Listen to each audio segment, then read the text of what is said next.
Ides of February. Wait a minute. No, February's got 28 days, so the middle would not be the 15th. We're into the second half of February. That's what's going on. And we're going to talk some hacky. What's going on? All right, there were two games yesterday. We had the goalie wrong. Samsonov was actually playing in Hershey, I think, recovering from an injury. It was Viticek. I mean, I'm a Caps fan. I don't even know the name of my goalie. Vanacek? Vitek Vanacek? Who are you? I don't even. I know Craig Anderson's name. It's the other one. Anyway, we got the goalie wrong. We got the game wrong. Looks like Pittsburgh wins this game 6-3. Did hit the over though. That was nice. If you wanted to go over 6.5, you were going to hit that easily in like the second period. This one hit the under. Kind of predicted that here with better goaltending. You got to take into account when there's a high goalie strength number over here, you got to take into account that it's going to reduce the scores a little bit more. You can see that the low goalie strengths increased the score a little bit. This wasn't Samsonov. Vanchek would have been 73%, I think. He would have been a little better. But anyway, so whatever, mixed day. Let's talk about the big schedule today on Monday, this holiday, right? All right, well, I want to have a discussion about how to read this. And I'm starting to realize that as you go through a list every day, because I do this for college basketball and I also do it for hockey now, and I've done it for baseball, I've done it for football, and I can't think of any other sports I've done. UFC is another one that people keep asking me about that I think I could do. But anyway, point is, as we go through this, betting especially, which is what most people use this for, betting is about finding a situation where the public believes something and you've got better information, or you feel like you're shining on better information, and you can get a very favorable line. So it's not about taking, I mean, you're going to get a lot of information here, but how do you whittle this down to just what the best bets are? And the answer is, I don't really know that. I'm kind of learning with you guys as we do this. But I'm certainly trying to read in the information and figure out where we can act. So let's go game by game here and see if there's anything of interest. We start off with a day game here. This is St. Louis against Arizona. St. Louis empirically is a better team, even though they lost some games to Arizona earlier in this series. So we do like them. Minus 120 seems like a fantastic line. So that right there is good. And I'm not going to worry about over-unders so much. But if we see something that shows a weird projected score, maybe we'll act on it.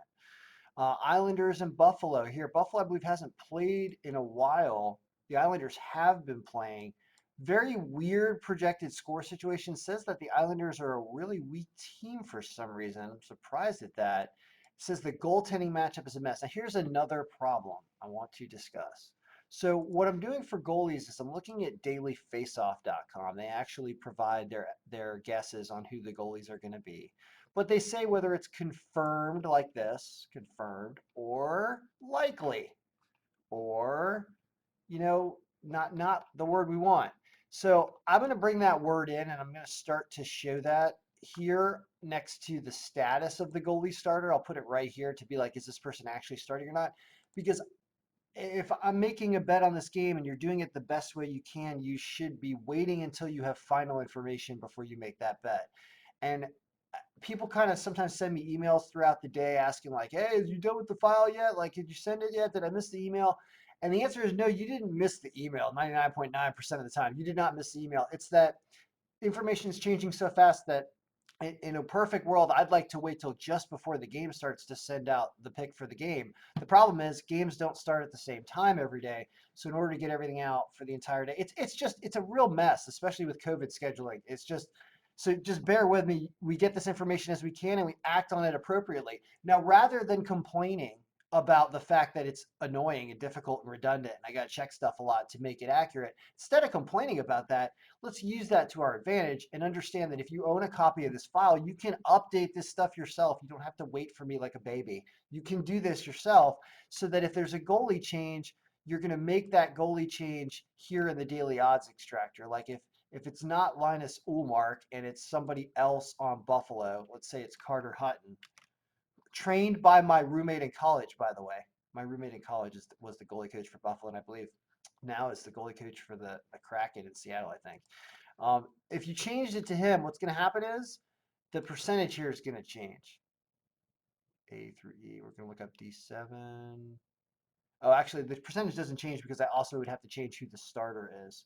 So you got to change who the starter is right here in the line, or you got to, it says start, yes. So right now, Ulmark is starting. So if you did this and you said Carter Hutton is starting instead of Ulmark and then refresh this, you'll see a change. There it is. Hutton is ranked lower than Linus Ulmark. So let's back it up. So there's a lot of things that I think would be beneficial if this was in a Google Sheet that we can change that on the fly so that we can all have current information. Anyway, all that being said, 5 minutes in, let's keep going through the games, but understand there's caveats because I don't know who's starting yet in a lot of these. But in this situation, I don't understand why this game wouldn't be an over given these goaltending situations if these goalies actually start. Maybe it's because these teams are having trouble scoring, as you can see by lower adjusted power percentages and lower projected scores for this game. Columbus and Carolina. Here's a team, Carolina, that shows a lot of offense in the projected score, shows good goaltending, shows an adjusted power percentage that's higher. Their line is not good. That's unfortunate. The line is minus 174, which is a really bad line in hockey because I still think hockey is a game of bounces a lot of times, and you have good days and bad days, and you can't predict it. So which makes this line really bad, unfortunately. But how about an over in this game, right? I mean, the over in that game, Carolina game, you can look at it in the cube also at the bottom of the cube. It would be right here. Cube is where all the data is coming from. The over's only 5.5 in that game. That actually looks bettable because look at our projected scores hanging out at 7. We don't think it's even going to be 6. We think it's going to be 7. We think it's a 4-3 type game. So they likes the over there. That the over, because the over will be at minus 110 if you bet over 5.5 apparently, is a lot better than the minus 174 in Carolina. However, Carolina to win in a parlay, not a bad idea, but it sucks to lose that. It sucks to lose it. And here's another interesting. Columbus apparently plus 1.5 because it thinks it's going to be a 4-3 game, meaning 3-3 goes to overtime is kind of what it's predicting here. Or maybe 4-2, maybe 3-1 goes to 4-2, or 3-2 goes to 4-2 with an empty net. There's that too. All right, it's thinking about maybe that too. Florida and Tampa Bay. Florida played a little better last time I saw them. Mekalarini. Wait a minute. That's not like Friedrich Anderson or whoever. Not Anderson. It's not. What's his name? They got a good goalie on Tampa Bay. Why can't I remember his name? Come on. Come on, Kenny. Come on, Kenny. Of course, Vasilevsky is what it is. Vasilevsky usually plays for them. If it's going to be McIlnerny, I don't understand why this is point minus 168 because he's not ranked well here. So still thinks Tampa Bay outscores them, but I'm scared to see this. So this is something I would definitely wait till this game happens or until you have a final on who's playing goalie for them, because it says McInerney will likely start Monday. Likely, we don't know. All right, Hogbag for Ottawa versus Toronto. Here's a really ridiculous line. It still thinks Ottawa blows, and it keeps giving everybody else the win over Ottawa. They did pull out a win against Winnipeg a couple days ago, like 1-0 win, I think, like somehow, or 2-1 win. So Hogberg played pretty well. So this line is not justified, even though all this looks like this. Why am I saying that? Why am I overriding the algorithm? Because they had one good game against Winnipeg. I don't know if that's enough of a reason. You probably shouldn't listen to me. The golden rule is never listen to me, always listen to the algorithm. That's what I always say because it's usually the right answer. So thinks Toronto covers. The recency bias of Ottawa winning a game shouldn't be taken that heavily, probably. Chicago and Detroit. Thinks Chicago's going to beat Detroit 4-1, 4-2. Does not like Thomas Greiss in net for Detroit. Thinks that's trouble, even though Detroit is home. Lankinen playing better. This is a pretty big disparity. This line's good. Look at how much better 130 is than 174. Here you've got a 50 versus a 23 in percentage, our ranking or whatever. And then the other game is 59 minus 55. See how much worse that line is? There's only a 4% difference between those teams. Here there's a 27% difference, and it's only minus 130. I should really colorize these to show you what I'm talking about color-wise. There we go. That's better. I don't know what these 19s and 2s mean though, but I guess because it's negative, it probably works. So this shows like the brighter green, the bigger, but they all look like that. It doesn't really help. 174 is orange, and then the 130 is orange. Doesn't really help. Sorry. I don't like it. Okay. let's go to. So what do we think to do here? Where were we? We were at Ottawa, Toronto. Yeah, I mean, bad line. So you're fighting with Toronto trying to beat Ottawa, a team that just held Winnipeg to 1 goal. So I'm scared of all that. Detroit, we just talked about, with like Chicago, really a lot on the money line, for example. You could even consider -1.5 for some reason because of Grice's goaltending. Probably pays even better, but the 130 is what I go with. Nashville and Dallas. Likes Dallas, but does not think this is justified with the line, especially because Saros is goaltending, although Nashville's really not playing well, but his goaltending is at least better than Rene, I think, has been playing terrible. So I'm tempted to do Nashville +1.5 if they're going to be at +150. 1.5 gets them to 3.4, so they supposedly cover that according to the algorithm. Uh, I mean, there's not much of a difference here. That's why I'm liking this line better. Winnipeg and Edmonton. Wow. Okay, likes Winnipeg over Edmonton in every way possible, including goalie, including projected score, including adjusted power. Okay, all right. And they're +123, so we love Winnipeg for some reason. Edmonton can score. I bet you there's a. How do you not take Winnipeg at +123 here? That's what it says to do. It's clear as day. So if they lose, algorithm's wrong, but that's what it wants to do. Calgary and Vancouver were consistent with Vegas on this, and this line is actually about appropriate for this difference. Very close game, tougher game here. Good goaltending though with Markstrom. Calgary apparently Markstrom playing really well. Anaheim and San Jose, two bad teams. Vegas doesn't know what to do with this game. We like Anaheim, but not by projected score. And Martin Jones could be playing, but this is a crap game here. I don't know what to do here other than maybe the under. What is the under in that game? It's 5.5. So there's another thing I've been thinking of doing, and I actually did this yesterday, which is I took an alternate under. So in yesterday's game, for example, I know I'm going on a long time, but I really want to talk some hockey because I feel like watching some hockey later today and enjoying it. And if I lose my bets, so be it. But I'm going to enjoy it. I'm certainly going to make some assessments. So what I did is some alternate unders in this game. I took an alternate under of 6.5 because these two were adding up to 6, and I was like, that's what the over under wanted to be, was I believe 6 in this game, and I was like, I'll take an under of 6.5 because if for some reason it goes 4-2 or something, I don't want to lose.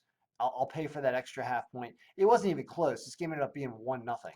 Okay, this game was 1-0, but I knew because of the good goaltenders, and I just thought it was going to go under. Right now, in this situation, paying a little extra for that alternate under, I think, can be extremely helpful because it takes away some scenarios of the game. So how would I operate in today's environment with that? And I think what I would do in an over-under sense is, I mean, look at this. Look at this 7.1. So the over-under in this Florida Tampa Bay game, because of the weak goaltending, if McInerney, whatever his name is, plays, okay, then look at what the over-under is already at, which is the standard one is somewhere between 5.5 and 6. Let's call it 6, right? Let's say that 6 is what it is, because I think it probably should be. I would consider an alternate over, meaning I would pay to get it over 5. Okay, not 5.5, but over 5. And I'd probably pay like -200 to get that line. I haven't looked at what that is, but that's probably about what it would be. It would be -200-ish. And that means I'm going to get only half of my money if I win. But I think the difference between 5 and 6 goals is so enormous because a 3-2 game is 5 goals, a 4-1 game is 5 goals, right? Right. And and even though I expect this game to go to 4-3 or 5-2 or something like that, I think that I would be willing to pay to get that just so I don't lose if it's 5, right? Because I don't think this is going to be a 1 goal, 1-0, 2-0 game. I think it's going to be something up there. So taking advantage of all the alternate lines that could be available means you can really assess this sheet. And like you could do something crazy. Like this says that Toronto wins by 5. You can take Toronto -4. Like that's an option, and it probably is a positive line at like plus 150 or plus 200 or something. So you could do something crazy like this in a situation where either the algorithm is going to be spot on and they're going to walk them, or you're going to be wrong, but at least if you're wrong, you lose your bet, but if you're right, you win multiples of your bet. So there's that logic too. I'm going to start testing some stuff out now that I'm in a state where it is legal to bet online all the time.